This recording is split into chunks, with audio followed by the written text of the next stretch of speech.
Mirror, mirror, look beyond yourself, he said. What do you see? And there it was, just as it had always been. Mirror, mirror, way up high. Mirror, mirror, in the sky.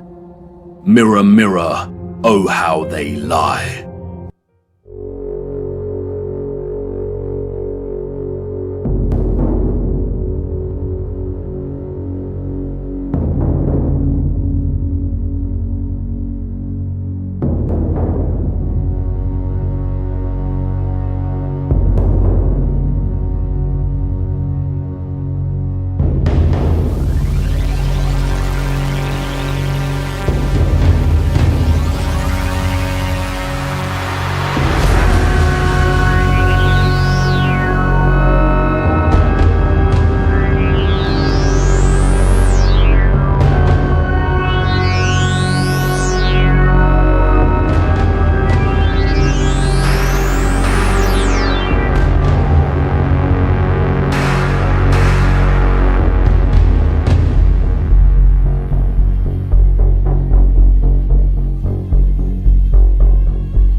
It cannot be.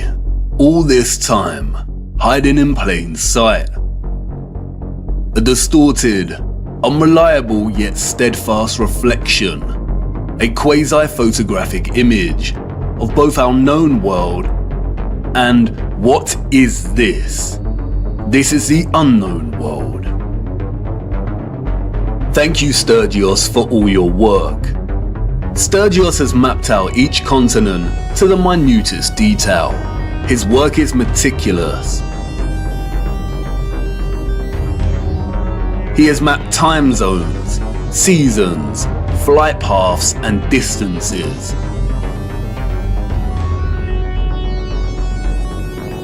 The first true flat Earth map. And it is of utmost importance primarily due to the unknown landmass over here that Sturgios has named Terra Vista, after the Urbano Monte landmass of the same name. Why have we never heard of this land before? If the area here is our known world, then the realm is absolutely enormous. But wait a minute. Sturgios' presentation of our known world here maps the 5 prominent circles of latitude. We see the Arctic Circle, the Tropics, the Equator, and the Antarctic Circle. And Sturgios has mapped the Sun's concentric journey around these circles of latitude, mapping seasons and time zones with the utmost precision and accuracy. So what's going on? The Sun and Moon cannot journey the entirety of the land masses presented here because it would take too long. Does this landmass not have its own sun? Or perhaps the Moon is not a map of the greater realm after all. But not so fast. We need to spend some time breaking down Sturgios' discovery here.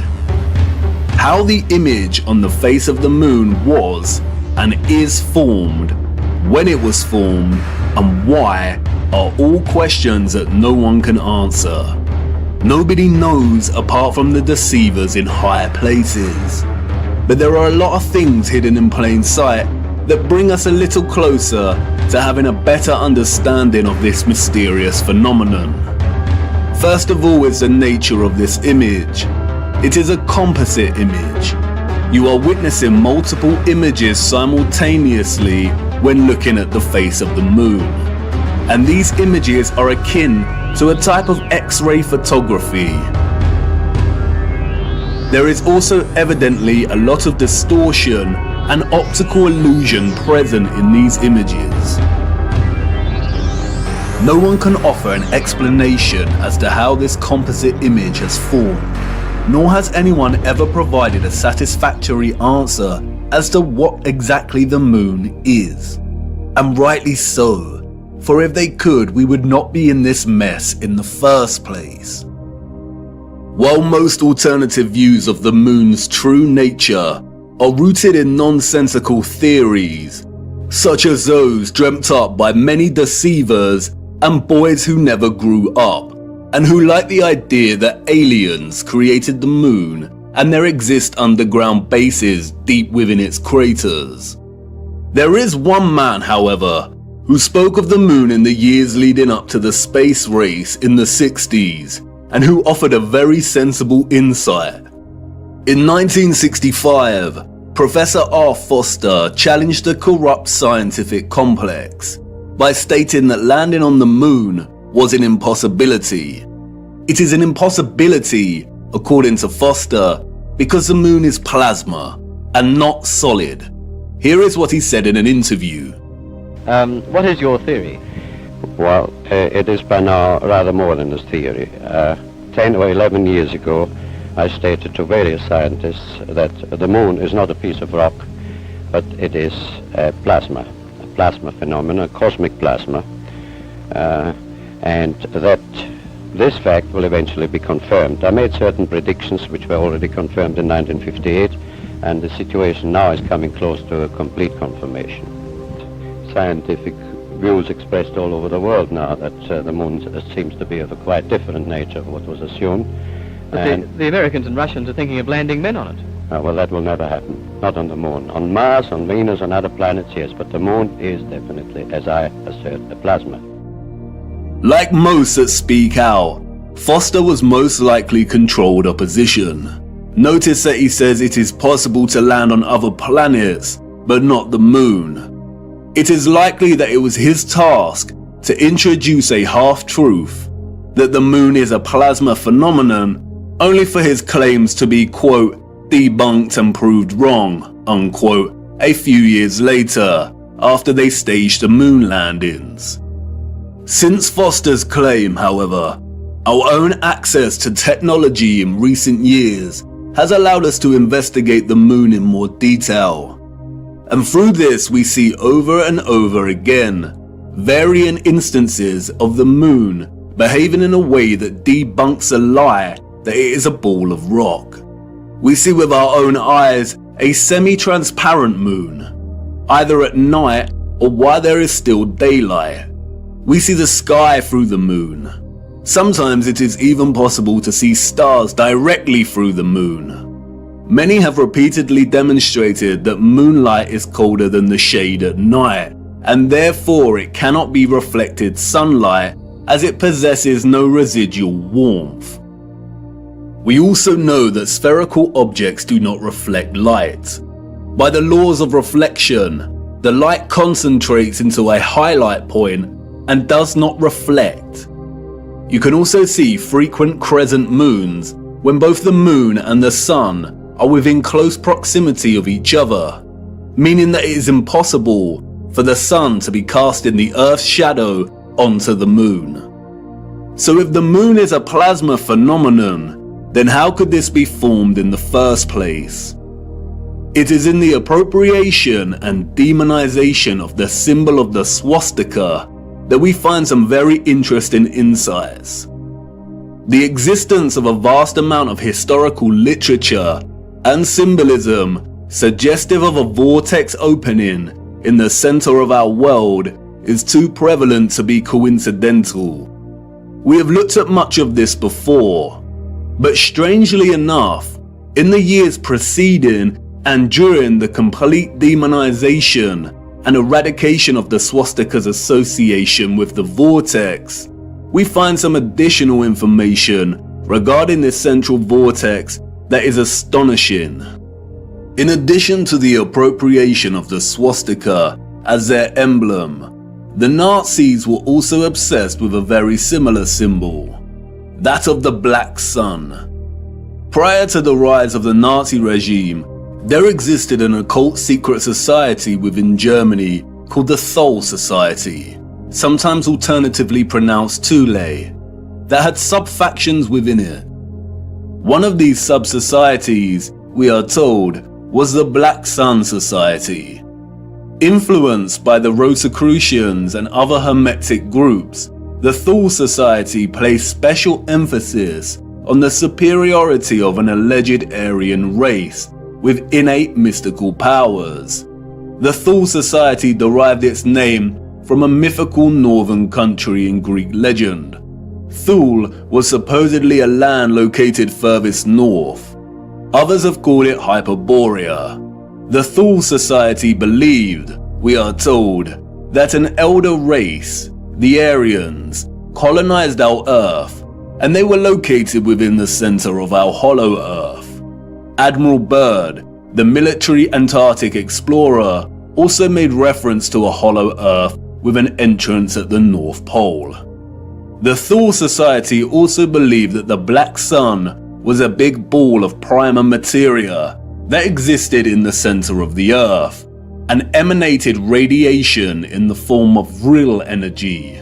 This energy has many names. Some have called it chi, astral light, odic forces, or orgone. In 1933, the main architect of the event known as the Holocaust, Heinrich Himmler, acquired Wavelsberg Castle, a wonderful piece of old world infrastructure and technology. He supposedly remodeled the castle, and in doing so imprinted the symbol of the Black Sun into the marble floor of what came to be known as the General's Hall.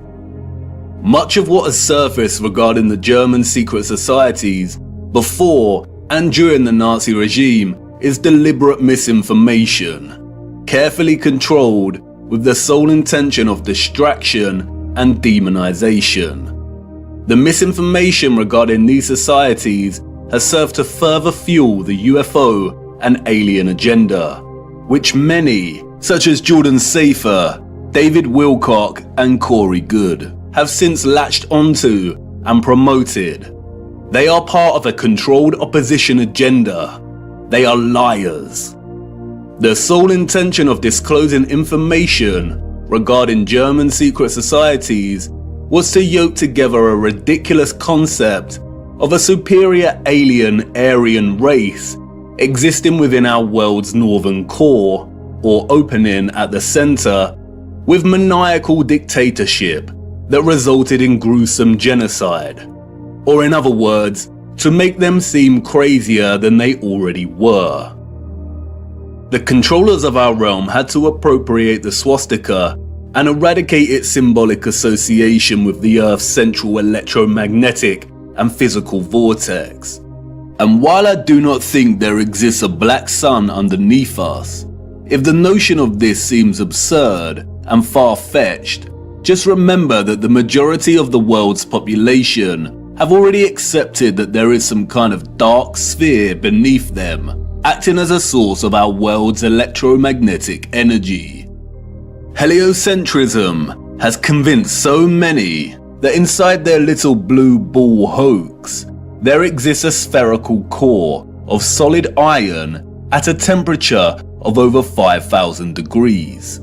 Their own black sun. Interestingly, they never represent this iron core with the metal's usual black or dark grey colour associations in their illustrations, despite telling us it is a crystalline sphere of solid iron. Surrounding the iron solid core is an outer layer of molten iron, and it is because of this hot liquid iron, we are told, that the Earth has a magnetic toroidal field.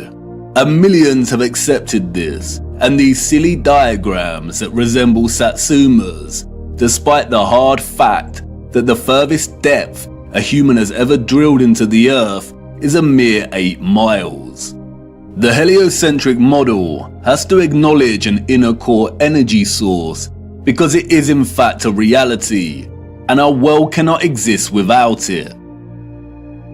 It is likely that the notion of a black sun beneath us is more distraction, although it is not as absurd as the heliocentric Satsuma model. We will return to this later. What is important now, however, is that not only have we another instance of the concept of a black core at the center of our realm, and another reference to a central vortex and opening, but we also have reference to energy, or what the Thule Society called vril, radiating out of this opening. And if this is truly the case, then we have a theoretical model in which both the formation of the sun and moon makes complete sense. What I am going to try and convey now is complex, and I will do my best, but I need you first of all to forget every model of our Earth you have become familiar with. Things may not make sense at first, but by the end it will. Let's start with the realm and the firmament, and then a central opening. And now let's incorporate our known world, as outlined on the moon by Sturgios. And finally, let's add the source, or electromagnetic coil beneath. Whether a magnetic rock or an electromagnetic coil, the source of our world's magnetic field is located at the center and beneath, and any source of intense electromagnetism would produce strong radiation. No one can say indefinitely, but it is highly likely that the concentrated plasma that we call the moon is a result of a unique form of radiation, similar to X-rays, that emanate from this source via an opening or vortex. X-rays, or very strong radiation beams, would, by the laws of physics, emanate from this central vortex in diverging straight lines. Like X-rays, they would also be invisible. The divergent beams would continue up until coming into contact with the firmament itself. X-ray beams differ from light beams and do not tend to reflect. X-rays are like a super powerful form of light, and because their wavelengths are shorter than ordinary light's wavelengths, it means their frequency is much higher. Because of this, X-rays can travel through objects that ordinary light cannot, and it means that X-rays are not reflected easily. There are not many materials that reflect, scatter, refract, or redirect X-rays. And while I'm not strictly saying that X-rays are the cause, any form of strong radiation beams would behave similarly. There do exist some materials that can reflect high energy rays, and it was a man named Lawrence Bragg in 1913 that discovered that crystalline structures reflect X-rays. That's right, crystalline structures, a crystalline firmament. Bragg reflection is used, for example, to focus monochromatic light, and there is a device called a monochromator that uses curved crystal mirrors to reflect X-rays to focus monochromatic light. Standard monochromators use a prism to break down the light.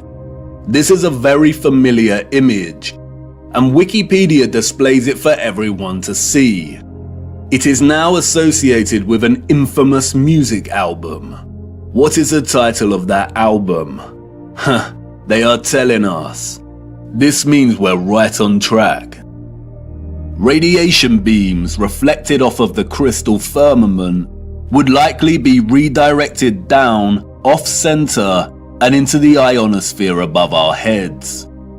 The same ionosphere in which the ethereal electromagnetic energy was harvested from. It is here that the beams will converge and concentrate and generate the plasma phenomenon we call the moon. The idea of electromagnetic rays reflecting from the firmament and converging in the ionosphere may seem preposterous, but there are many homemade experiments you can conduct yourself to prove the power of concentrating light rays. As seen here, the rays of the sun reflected in the concave mirror are able to produce intense heat and start a fire. The reflected light rays focus into a point to generate energy. And remember, radiation beams akin to X-rays are much more powerful than light rays. If the moon is a point of focused, condensed plasma, then it has to occur within one of the layers in the ionosphere above us. All the various inert noble gases in our ionosphere appear at differing layers and altitudes.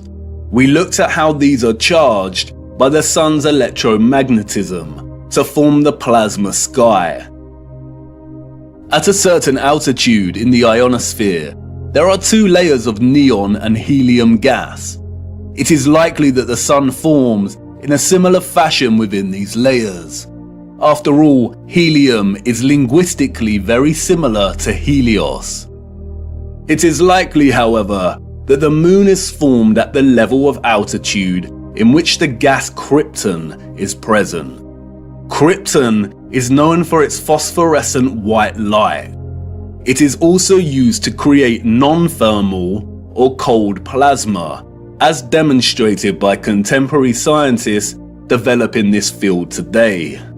The primary reason that the moon's light is cold and not hot like the sun's is not known, but it is likely due to a polarity produced by their interaction with our electromagnetic field in the ionosphere, the moon being the dielectric negative polarity to the sun's positive charge. The craters seen on the moon are likely from the generation of this plasma. Perhaps it is some kind of plasma emulsion that displays a kind of outgassing or bubbling, much like we see with urethane paint defects.